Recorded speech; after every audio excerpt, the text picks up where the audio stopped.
अध्यात्म विज्ञान कोई धर्म या संप्रदाय नहीं है, ये स्पिरिचुअल साइंस है जो कुदरत के कानून पर आधारित है। ये विज्ञान पूरे ब्रह्मांड के सभी रहस्यों को उजागर करता है और जीवन के सभी पहलुओं को समझने के लिए एक नई दृष्टि देता है। इसी को आर्ट ऑफ विजन कहते हैं, दुनिया को देखने की एक नई दृष्टि, जो अध्यात्म विज्ञानी परम पूज्य स्वामी श्री कमलेशानंद जी के निर्देशन में सनातन सत्य का अनुसंधान कर हमारे जीवन को प्रकाशित करे। जय सच्चिदानंद। तो चेतन तत्व, जड़ तत्व, तीसरा तत्व है गति सहायक, मोशन, मोमेंट। सूर्य, चंद्र, तारा, ग्रह, नक्षत्र, भरती, ओट, पूनम, अमास, ये व्हीकल से इंसान, हवा, ब्लड सर्कुलेशन, ब्रीदिंग, सब मूव होता है। क्या होता है? मूवमेंट। इसके पीछे गति सहायक तत्व है। चौथा है स्थिति सहायक, स्टेबिलिटी, स्थिरता। हम बैठे हैं तो वो गति सहायक है, और चलेंगे तो बैठे हैं तो स्थिति सहायक है, चलेंगे तो गति सहायक। हमारे बॉडी के अंदर जो ऑर्गन है वो स्थिति सहायक, और ब्लड सर्कुलेशन और ब्रीदिंग गति सहायक। ये दोनों को रिलेटेड है। गति और स्थिति सहायक दोनों को रिलेटेड है, पूरक। पांचवा तत्व है समय तत्व, टाइम, समय तत्व। कोई भी चीज आइडेंटिफाई करना है तो समय तत्व चाहिए। ये काल चक्र भी समय तत्व से चलता है। सूर्योदय सूर्यास्त भी समय तत्व से होता है। पूनम अमास भी समय तत्व से होता है। भरती ओट भी समय तत्व से होता है। सूर्य ग्रहण, चंद्र ग्रहण भी समय तत्व से होता है। और हमारे पूरे जन्म, जीवन, मृत्यु की सभी अवस्था भी समय तत्व के साथ जुड़ी हुई है। अगर समय तत्व नहीं होता तो एस्ट्रोलॉजी चलती ही नहीं। समझ में आया? समय तत्व, time. So the elements are permanent and avastha is temporary. And छठा और लास्ट स्पेस, जिसमें ये सब एक्टिविटीज होती है। तो ये सनातन सत्य जानोगे तब मालूम होगा कि पूरा ब्रह्मांड जो दिखता है, हमारे प्रकाश में कीमत हमारी है, ब्रह्मांड की नहीं है। हम नहीं है तो ब्रह्मांड कैसे हो सकता है? समझ में आया है? ये ब्रह्मांड की सभी अवस्थाओं को जानने वाला कौन है? अगर आत्मा नहीं है तो ये सभी अवस्थाओं को प्रकाशित कौन करेगा? ये सभी अवस्थाओं को कौन जानेगा अगर आत्मा नहीं है तो? क्योंकि आत्मा का गुण है ज्ञान प्रकाश। क्या है? ज्ञान प्रकाश तो है, मगर कैसा प्रकाश? जिसके अंदर ज्ञान है।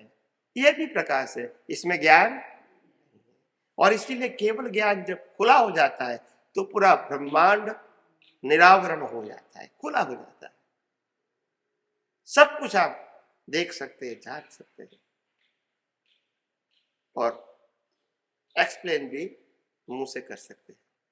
खुला हो गया है ज्ञान प्रकाश।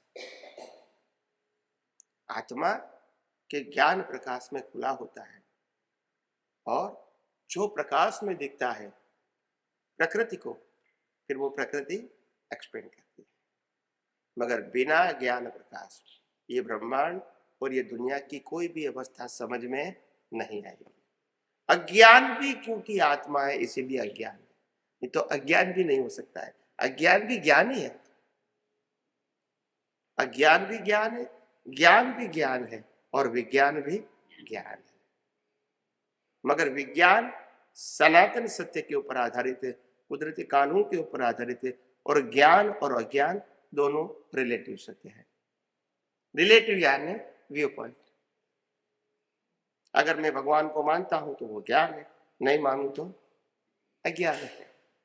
अगर मैं सत्य बोलूं तो ज्ञान है, असत्य बोलूं तो अज्ञान है। तो ये रिलेटिव सत्य है। क्या है? और विज्ञान क्या है? सनातन सत्य।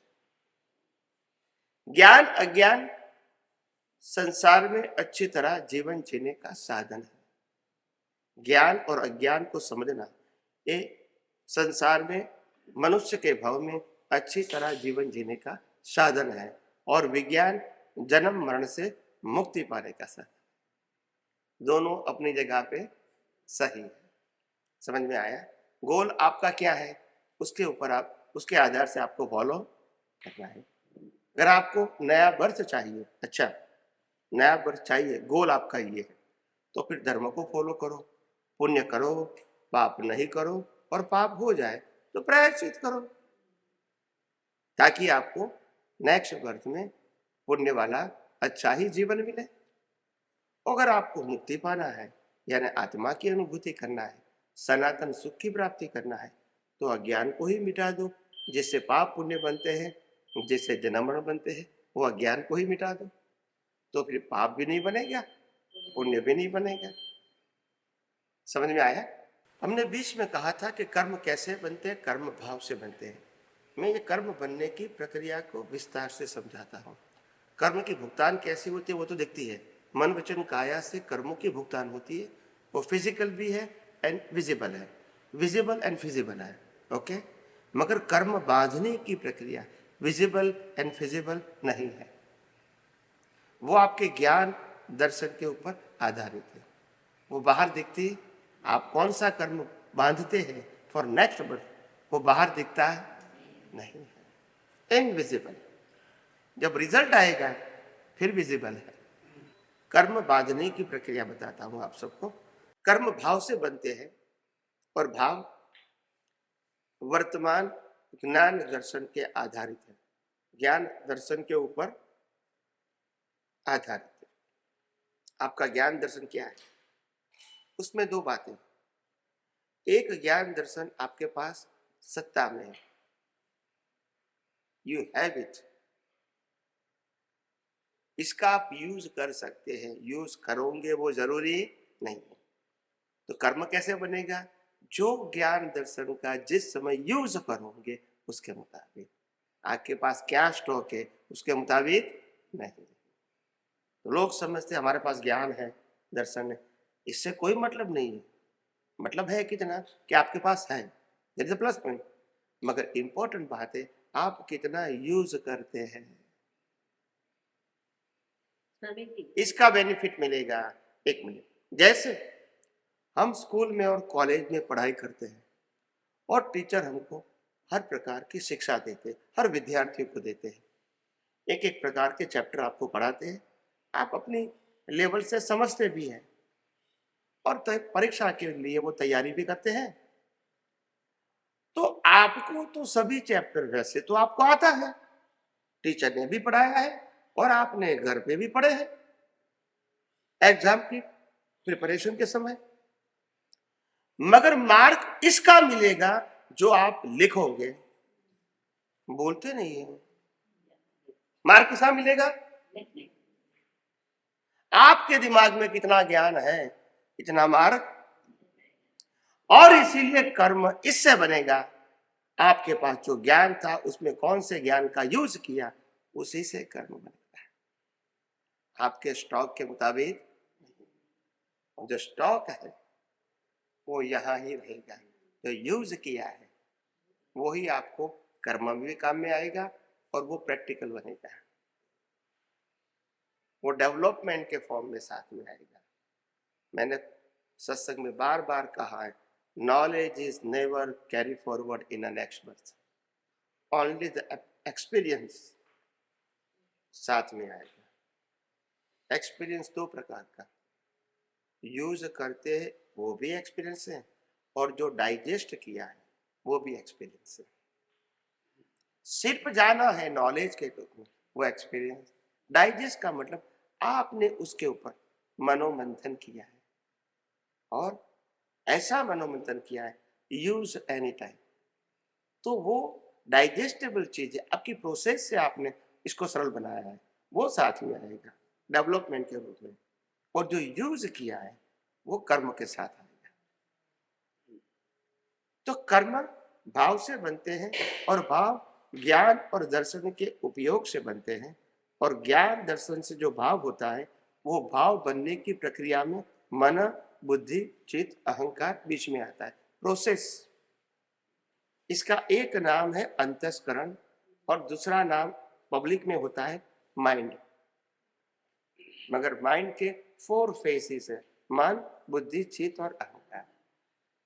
है कि फंक्शन 4 है। विचार करते हैं तो मन है, प्रॉफिट एंड लॉस गिनते हैं तो बुद्धि है, फायदा नुकसान। पिक्चर देखते हैं और तो वो चित्त है, और डिसीजन लेते हैं तो वो अहंकार है। तो ये चारों मिलके एक प्रोसेस होती है। सो द अंतस्करण is a processing factory to create the new cause. नए कर्म को प्रोडक्ट करने की ये प्रोसेसिंग फैक्ट्री है। मन, बुद्धि, चित्त और अहंकार। उसमें आप इनपुट क्या करते हैं? आपका भाव, आपका इंटेंशन, फिर इंटेंशन में प्रोसेस होती है। और प्रोसेस का, अंतस्करण की प्रोसेस का प्रोडक्शन क्या है? स्पीच और एक्शन का बीच। ये साइंस दुनिया में कोई जगह पे नहीं है। स्पीच और साइंस का बीच पड़ता है, इसको कॉज कहते हैं। और वो एक कर्म को कॉज कहते हैं और बंच ऑफ कर्म को कॉजल बॉडी कहते हैं। और वो कॉजल बॉडी, स्पीच और एक्शन की कॉजल बॉडी कुदरत में जाती है, जिसका कुदरत रिजल्ट देती है। समझ में आया?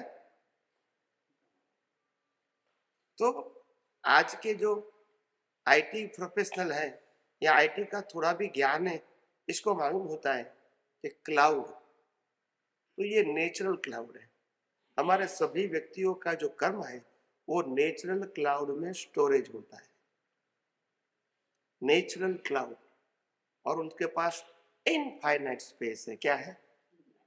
यू कैनॉट काउंट इट, इतनी बड़ी स्पेस है। और सभी का डेटा अलग अलग है, और डेटा रखते हैं सोल के कोड वर्ड से। बॉडी के कोड वर्ड से बॉडी तो बदलता रहता है, सोल वही का वही। जैसे यहाँ सोशल सिक्योरिटी कार्ड होता है, लाइफ में एक ही बार एक व्यक्ति को होता है। हमारे भारतवर्ष में आधार कार्ड एक ही होता है, एक व्यक्ति का, उसमें सब कुछ आ गया है। तो यहाँ कोड होता है सोल का। सोल चाहे 100 अवतार या 1000 अवतार, उनका कोड तो एक ही रहेगा।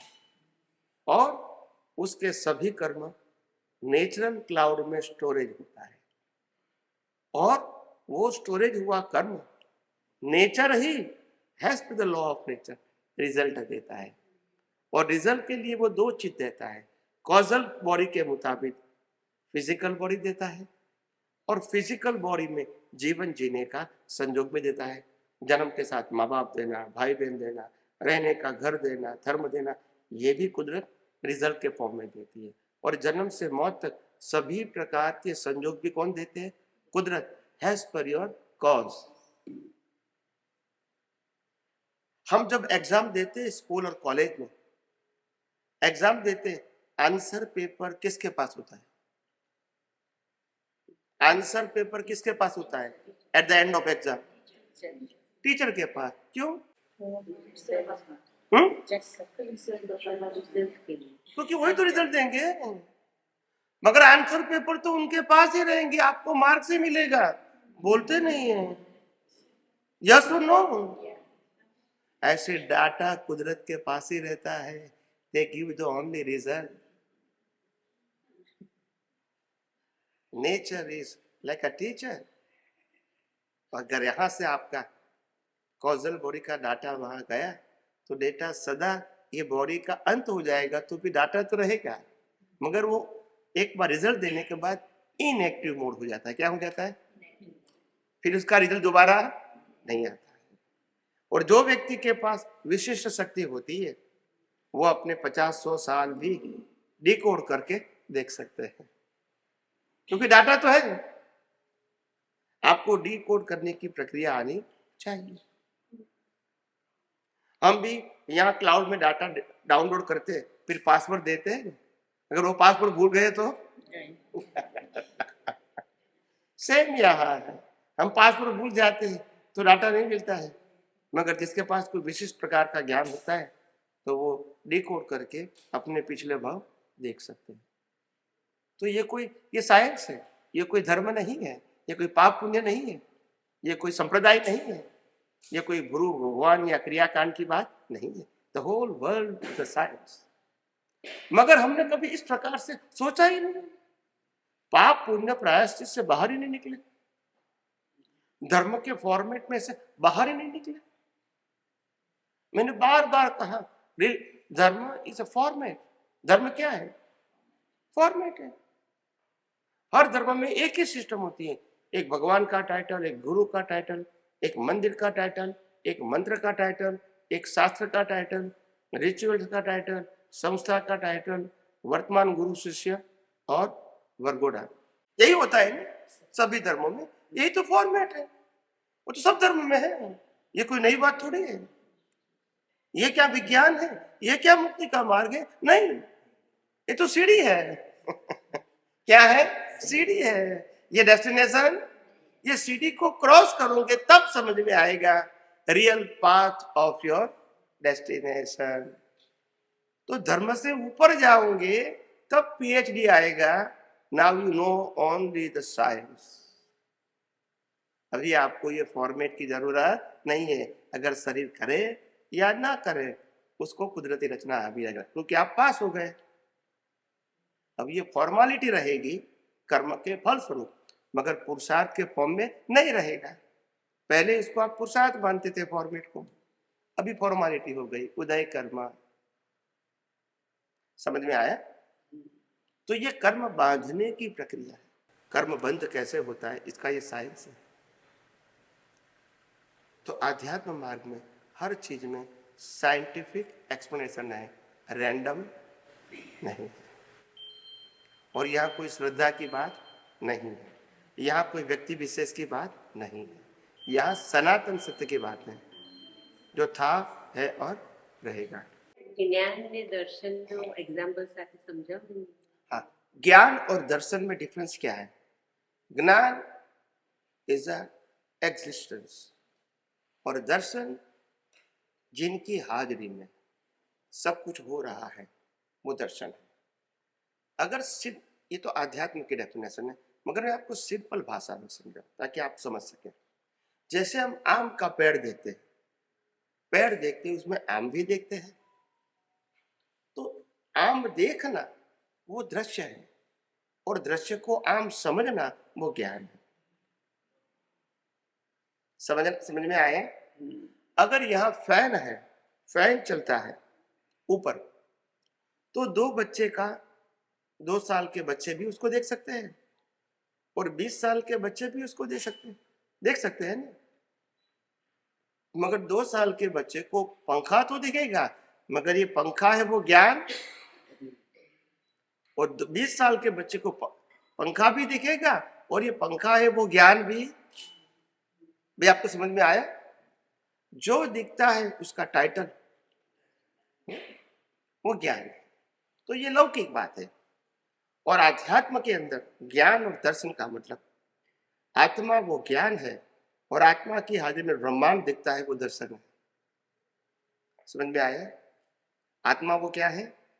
आई am a pure soul, I am a permanent and I have all kind of infinite power. ये मेरा ज्ञान है और मेरी हाजिरी में ये शरीर की अवस्था और पूरा ब्रह्मांड प्रकाशित होता है, दिखता है, जो कुदरती रचना के रूप में वो दर्शन है।